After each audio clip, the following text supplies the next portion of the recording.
Steelers hold off Falcons for the win, 27-20. Atlanta, Le'Veon Bell ran for 2 touchdowns, and the Steelers ground out the clock on a final drive to hold off the Atlanta Falcons, 27-20. Today in the Georgia Dome, the Steelers won their second straight game to improve to 9-5. Atlanta dropped to 5-9. Ben Roethlisberger completed 27 of 35 passes for 360 yards. No interceptions, after the Falcons closed a 13-point Steelers lead to 7. Bell scored on the second play of the fourth quarter on a 13-yard run around left, and on a counter play that put them up 27-13.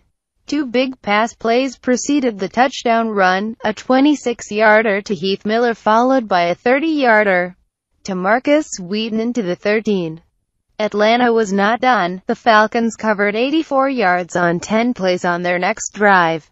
The big one, a short pass from Matt Ryan to Harry Douglas that wound up a 41-yard gain to the Steelers' 11.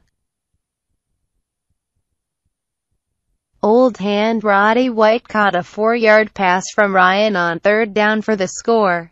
The Steelers led 27-20 with 10:21 to go in the game. Both teams shared punts, and the Steelers took over at their 30 after Antonio Brown returned a punt 12 yards with 4:34 left in the game.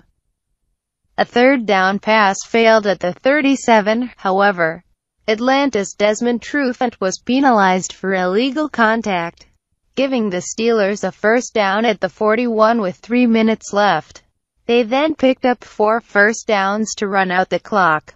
The Falcons scored the only points of the third quarter to close within 20-13 on 2 field goals by Matt Bryant, one of 28 yards and the other from 22.